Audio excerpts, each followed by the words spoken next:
मुल्क के फौजी अदालतों में ट्रायल के खिलाफ सुप्रीम कोर्ट में केस की समाअत कल तक मुलतवी कर दी गई है। चीफ जस्टिस उमर अता बंदयाल की सरबराही में 6 रुकनी लार्जर बेंच ने समाअत की है। चीफ जस्टिस ने रिमार्क्स में कहा कि तवक्को करते हैं जब तक सुप्रीम कोर्ट में मुकदमा ज़ेरे समाअत है फौजी अदालतें ट्रायल शुरू नहीं करेंगी। मुकदमे में आइन और कानून के बजाय दीगर तरकीबें इस्तेमाल की जा रही हैं। आपका केस ये होना चाहिए कि सिविलियन के हुकूक सल्ब नहीं होने चाहिए। मिलिट्री कोर्ट्स के फैसले के खिलाफ अपील से मुतालिक अदालती फैसले मौजूद हैं। इसी हवाले से तफसीलात देंगे जहांज़ेब अब्बासी हमारे साथ मौजूद है। जहांज़ेब, बताइएगा समाअत का अहवाल क्या रहा? देखें, इसका केस की समाअत कल तक मुलतवी कर दी गई है। सुप्रीम कोर्ट ऑफ पाकिस्तान के जो 7 रुकनी बेंच है चीफ जस्टिस उमर अता बंदयाल की सरबराही में वो पहले फेज में उसने आज समाअत की थी, लेकिन एक जज जस्टिस मंसूर अली शाह के ऊपर एतराज हुआ, वो अलग हुए और अब 6 रुकनी बेंच इस केस पर समाअत कर रहा है। इस केस की समाअत के दौरान chief justice of Pakistan Umar Ata Bandial की जानिब से ये जुबानी ऑब्जर्वेशन दी गई हैं, जुबानी रिमार्क्स दिए गए हैं कि हम तवक्को करते हैं कि जब तक ये केस सुप्रीम कोर्ट में ज़ेरे समाअत है उस वक्त तक मिलिट्री कोर्ट्स में ट्रायल शुरू नहीं होगा। इस केस की समाअत के दौरान चीफ जस्टिस ऑफ पाकिस्तान ने ये भी कहा कि हमें कुछ इस तरह की भी इतलात मिल रही हैं कि जो लोग फौज की हिरासत में हैं उनको अहले खाना से मिलने नहीं दिया जा रहा, उनको खुराक फराहम नहीं की जा रही। तो इन तमाम मामलात के ऊपर वफाकी हुकूमत से अटॉर्नी जनरल हिदायत लेकर आए। तो अब कल अटॉर्नी जनरल फॉर पाकिस्तान तमाम डिटेल्स के कौन कौन से लोग ज़ेरे हिरासत हैं, उनकी क्या तफसील हैं, अहले खाना से मुलाकात और इसके साथ साथ दीगर जो सहूलियात की फराहमी है उस मामले के ऊपर कोर्ट के सामने तमाम तफसीलात रखेंगे। केस की समाअत कल तक मुलतवी की गई है। इस केस की समाअत के दौरान चेयरमैन पीटीआई के केस की समाअत कल तक मुलतवी कर दी गई है। बहुत शुक्रिया जहांज़ेब अब्बासी। मिलने पर उनकी इस वक्त क्या कैफियत और क्या हालात हैं, क्योंकि इन्होंने ये भी खदशा जाहिर किया कि अगरचे आपने 102 कहा है लेकिन हमारी इत्तला के मुताबिक इससे बहुत ज़्यादा जो है अशखास हैं। इसलिए एक सरासिंगी पाई जाती है उन लोगों में कि कुछ लोग ये ना हो कि वो मिसिंग ही हो गए हैं, क्योंकि मिसिंग की टर्म भी आप जानते हैं कि कितनी ज़्यादा वो एक रिपल क्रिएट करती है ख़ानदानों में, फैमिलीज़ में।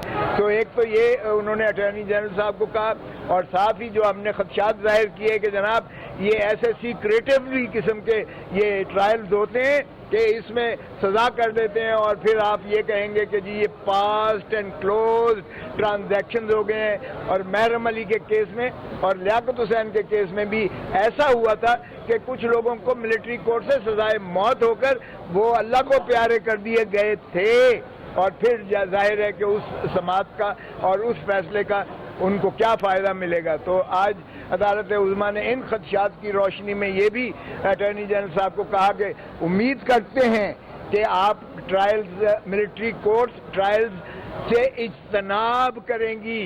तो एक किस्म का ये स्टे भी हो गया कि मिलिट्री कोर्ट्स इसकी मजीद समाअत नहीं करेंगी। कल अटॉर्नी जनरल साहब फहरिस्त जो है फराहम करेंगे कि कौन कौन से लोग जो हैं वो मिलिट्री कस्टडी में हैं। अब बात होगी मुल्क के बदलते मौसम की, तो मुल्क के मुख्तलिफ इलाकों में कहीं हल्की और कहीं तेज बारिश। इस्लामाबाद और रावलपिंडी की सड़कें भी नदी नालों में बदल गई। प्री मानसून बारिशें पहले ही दिन 13 कीमती जाने ले गईं। नारोवाल, शक्कड़गढ़, पसरूर और शेखुपुरा में आसमानी बिजली गिरने से 8 अफराद जाम बहक हुए, 5 लोग जख्मी हुए। बनेर में छत गिरने से खातून जाम बहक हुई और 6 अफराद जख्मी हुए। गुजरांवाला, नारोवाल, शेखुपुरा, मरी और गलियात में मूसलाधार बारिश से नशीबी इलाके ज़ेरे-आब आ गए। मुतादिद फीडर्स बंद होने से कई इलाकों की बिजली बंद हो गई है। मुल्क के मुख्तलिफ इलाकों में कहीं हल्की कहीं तेज बारिश। इस्लामाबाद, रावलपिंडी की सड़कें भी नदी नालों में बदल गईं। प्री मानसून बारिशें पहले ही दिन 13 कीमती जाने ले गईं।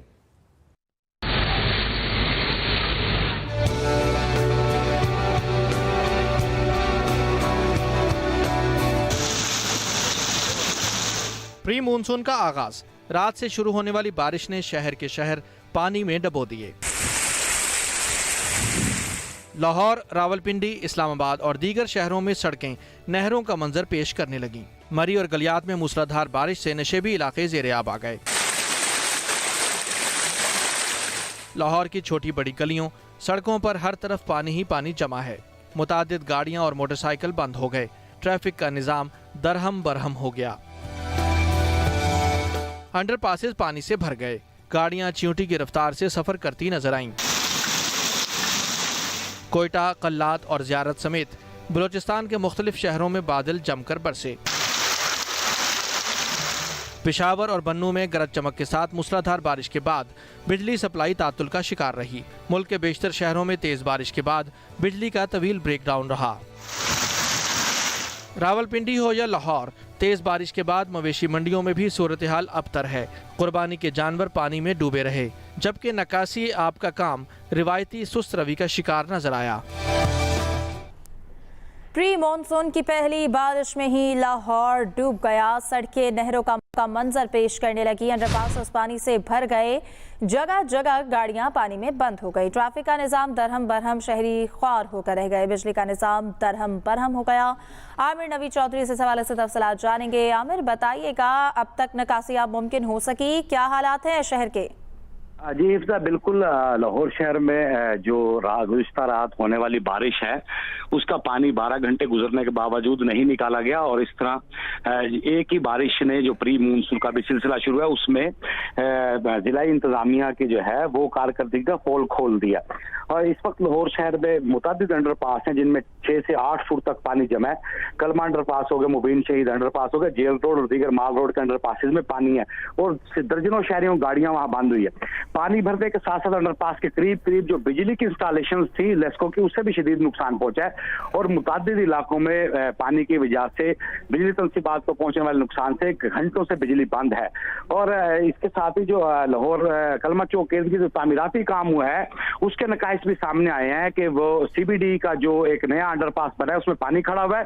वो सिस्टम निकासी आप के लिए जो सिस्टम बनाया गया था वो फेल हो गया और अभी तक कलमा चौक और मेन शाहराहों पर जो है ना सिर्फ ट्रैफिक घंटों से जाम है बल्कि पानी खड़ा हुआ है और दूसरी तरफ लोगों को बिजली की बंदिश से पीने के पानी के मसाइल का सामना है। पानी की सप्लाई भी लाहौर शहर में मुतासिर हुई है। जी बहुत शुक्रिया आमिर नवी चौधरी। लाहौर के इलाके समनाबाद में सड़कों पर पानी ही पानी, ट्रैफिक जैम के मनाजिर हैं। परेशान हाल शहरी घंटों से सड़कों पर फंसे हैं। इसी पर बात करते हैं अपने नुमाइंदे अफजाल तालिब से। अफजाल, बताइएगा, अभी तक कोई ट्रैफिक की रवानी बेहतर की गई? आज ही बिल्कुल गुज़श्ता दिनों शदीद गर्मी और हब्स के मौसम में वो शहरी उकता गए थे, लेकिन आज सुबह सवेरे होने वाली बारिश से मौसम की दर्जा हरारत में काफ़ी कमी आ गई। मौसम खुशगवार हो गया, लोगों ने सुक्का सांस लिया। लेकिन अब्र रहमत जो है वो शहर में जगह जगह पानी खड़ा होने की वजह से अब्र जहमत बनकर रह गया। निशेबी इलाकों में पानी लोगों के घरों में दाखिल हो चुका। सब्ज़ाजार में नाला टूटने और ओवरफ्लो करने की वजह से वहाँ का गंदा पानी भी लोगों के घरों में दाखिल हो चुका है, जिससे लोग खासे परेशान दिखाई देते हैं। अहम शाहराहों पर भी कई फुट पानी जमा होने की वजह से जो है गाड़ियाँ, मोटरसाइकिल, रक्शे बंद हैं, जिसकी वजह से शहरी को शदीद दुश्वारी का सामना करना है। अगर हम महकमा डिजास्टर मैनेजमेंट की बात करें तो उन्होंने मजीद 24 घंटों में बारिश की पेशन गोई कर दिया है। आगे जो है ईद उल जुहा की आमद है, लेकिन उनकी तरफ से भी महकमा मौसमी की तरफ से 30 जून तक बारिश की पेशन गोई की गई है। जो यूँ ईद उल जुहा जो शदीद गर्मी में होती थी उसमें भी लोगों को कदरे बेहतर मौसम मिलेगा। अब तक जो है बारिश ख़त्म हुए 5 घंटे गुजर चुके हैं, लेकिन इसके बावजूद शहर की सड़कों पर जो पानी मौजूद है। MD वासा की तरफ से और deputy commissioner Lahore Rafia Haider, commissioner Lahore Mohammad Randhawa की तरफ से तमाम ऑपरेशन स्टाफ के साथ वो फील्ड में मौजूद हैं। उनकी कोशिश है कि पानी जल्द अज जल्द निकासी आपका जो है वो मुकम्मल किया जाए और शहरियों को रिलीफ मिल सके। जी बहुत शुक्रिया आपका। खबर सियासी मंजरनामे से। दुबई पाकिस्तान की सियासत का मरकज बन गया है। Peoples party of Noon league के कायदीन में अहम मुलाकातों का इम्कान। जराये के मुताबिक आसिफ अली जरदारी, बिलावल भुट्टो, नवाज शरीफ और मरियम नवाज के दरमियान आज मुलाकात होगी। मुलाकात में मौजूदा सियासी सूरत हाल समेत आइंदा की हिकमत अमली पर गौर किया जाएगा। मनी लॉन्ड्रिंग का केस लाहौर की मुकामी अदालत ने साबिक वजीर आला पंजाब चौधरी परवेज इलाही के जिस्मानी रिमांड पर फैसला महफूज कर लिया। FIA की जानिब से चौधरी परवेज इलाही के 14 रोज़ा जिस्मानी रिमांड की इस्तदा पुलिस के दर्जनों अहलकार अदालत के बाहर दीवार बनाकर खड़े हो गए हैं। मनी लॉन्ड्रिंग का केस लाहौर की मुकामी अदालत ने साबिक वजीर आला पंजाब चौधरी परवेज इलाही के जिस्मानी रिमांड पर फैसला महफूज कर लिया। 4 पाकिस्तानी कोहपेमाओं ने कामयाबी के साथ नागा परवर चोटी सर कर ली है। साजिद सतपारा, शाह दौलत, इम्तियाज अली सतपारा और यूसुफ अली नियाज सुबह गैर इजाफी ऑक्सीजन के 8,126 मीटर नागा पर्वत चोटी का कामयाबी से उसे सर किया है। 4 पाकिस्तानी कोहपेमाओं ने कामयाबी के साथ नागा पर्वत चोटी सर कर ली है। साजिद सतपारा, शाह दौलत, इम्तियाज अली सतपारा और यूसुफ अली ने आज सुबह गैर इजाफी ऑक्सीजन के 8,126 मीटर नागा पर्वत चोटी कामयाबी के साथ सर की है। बर्लिन में स्पेशल ओलंपिक्स वर्ल्ड गेम्स रंगारंग तकरीब के साथ खत्म हो गई। पाकिस्तानी एथलीट्स ने 10 गोल्ड मेडल्स के साथ अपनी बरतरी साबित की। आखिरी रोज पाकिस्तान के सफीर आबिद ने साइकिलिंग इवेंट में पाकिस्तान को सोने का तमगा दिलाया। 2027 स्पेशल ओलंपिक्स वर्ल्ड गेम्स की मेजबानी ऑस्ट्रेलिया का शहर पर्थ करेगा। बर्लिन में स्पेशल ओलंपिक्स वर्ल्ड गेम्स शानदार इख्तितामी तकरीब के साथ मुकम्मल हुई। गेम्स के आखिरी रोज कराची से ताल्लुक रखने वाले सफीर आबिद ने 10 kilometre time trial cycling event में शानदार परफॉर्मेंस दी। सफीर आबिद ने मुकर्ररा फासला 23 मिनट और 0.02 सेकंड में तय किया। मैंने 7 मेडल और 2 मेडल जीता है। मैं 3 चैंपियन हूँ मैं।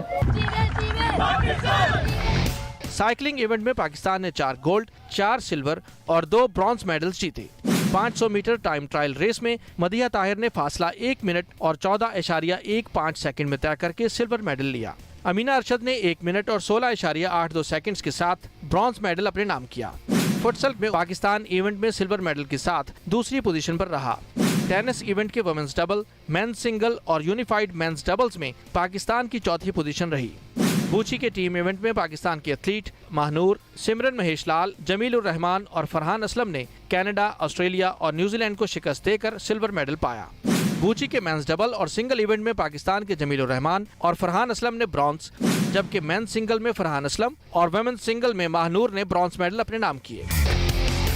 137 रुकनी पाकिस्तानी दस्ते ने चेयरपर्सन स्पेशल ओलंपिक्स पाकिस्तान रौनक लखानी की क़यादत में हिस्सा लिया और कामयाबियां समेटी। दुबई में आईसीसी वनडे वर्ल्ड कप के शेड्यूल का ऐलान कल होगा। 5 अक्टूबर को शेड्यूल वर्ल्ड कप की मेजबानी भारत करेगा। इसी पर बात करते हैं अपने नुमाइंदे मोहम्मद यूसुफ अंजुम से। जी यूसुफ, क्या तफसीलात हैं? जी उमैर, कल तकरीबन पाकिस्तानी वक्त के मुताबिक 12:15 बजे इस वर्ल्ड कप के शेड्यूल का बाकायदा ऐलान किया, जिसमें भारतीय क्रिकेट बोर्ड के साथ साथ आईसीसी ऑफिशियल भी तकरीब में हिस्सा होंगे।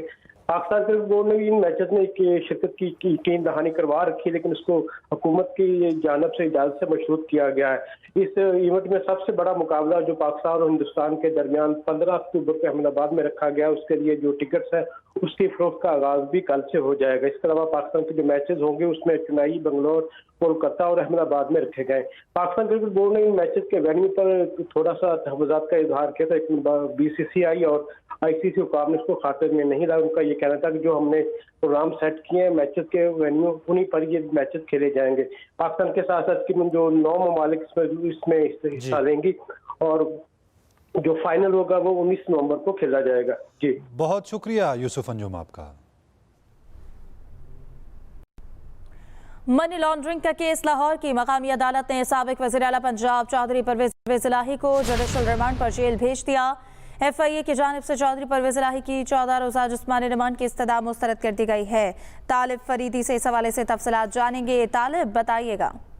जी बिल्कुल जी, अदालत ने केस समाअत की और फैसला महफूज कर लिया था। कुछ देर पहले उन्होंने फैसला सुनाया और एफआईए की रिमांड की दरख्वास्त जो है मुस्तरद करते हुए कहा है कि एफआईए ने जो केस तैयार किया है उसमें रिमांड बनता ही नहीं है। ऑलरेडी इससे पहले के इस केस में जो है चौधरी परवेज इलाही से तहकीकात हो चुकी है, एंटी करप्शन भी कर चुका है। एफआईए भी इस बारे में अपनी रिपोर्ट जो है वो सबमिट करा चुका है, तो मजीद किसी जिस्मानी रिमांड की जरूरत नहीं है। ये रिमार्क्स देते हुए अदालत ने जो है उनको जुडिशल कर दिया है। अब कुछ देर के बाद जो है अदालत से एफआईए की टीम चौधरी परवेज इलाही को लेकर वापस जो है कैंप जेल रवाना हो जाएगी और फिर कैंप जेल में जेल के हुकाम के हवाले कर दिया जाएगा। जी ठीक है तालिब फरीदी, बहुत शुक्रिया। नीदरलैंड के शहर रोटरडैम में पाकिस्तान जिंदाबाद कार रैली निकालकर पाकिस्तान और अफवाज पाकिस्तान से इजहार यकजहती किया गया। पाकिस्तान जिंदाबाद कार रैली की क़यादत चौधरी अवैस बशीर, चौधरी साजिद अहमद, चौधरी इमरान शहजाद और चौधरी फारूक बशीर ने की। रैली के शुरका ने पाक फौज जिंदाबाद और पाकिस्तान जिंदाबाद के नारे लगाए। EU पाक फ्रेंडशिप फेडरेशन यूरोप के चेयरमैन चौधरी परवेज इकबाल ने शुरका से कहा कि हमें पाकिस्तान की सरबुलंदी के लिए सब्ज हिलाली परचम के साए तले इकट्ठे होने की जरूरत है। अफवाज पाकिस्तान पूरी कौम का फख्र है।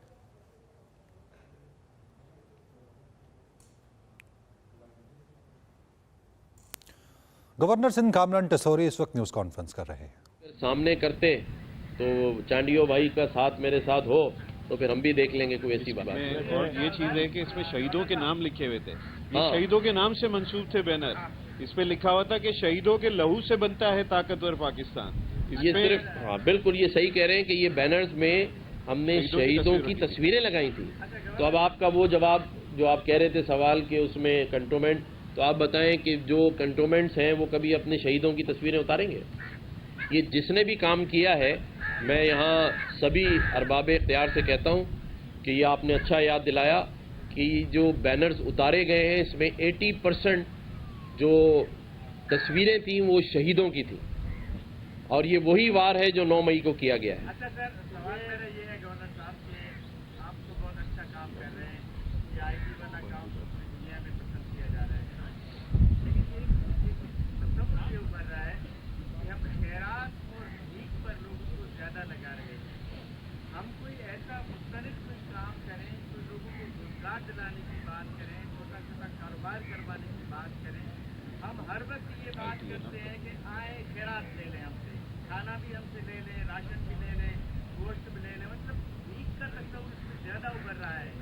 रोजगार आपकी बात बिल्कुल ठीक है, और इसका देखें, पहला तो आपने खुद ही मुझे बता दिया कि जो आईटी का प्रोग्राम है जो 50,000 से अब लाख कर दिया, क्योंकि अभी तक। इसी के साथ ही न्यूज़ स्टूडियो से अब तक के लिए इतना ही। बाखबर रहने के लिए विजिट कीजिए express.pk। इसके अलावा आप हमें फेसबुक और ट्विटर पर भी फॉलो कर सकते हैं। तो देखते रहिए एक्सप्रेस न्यूज़ और रखिए हर खबर पर नजर।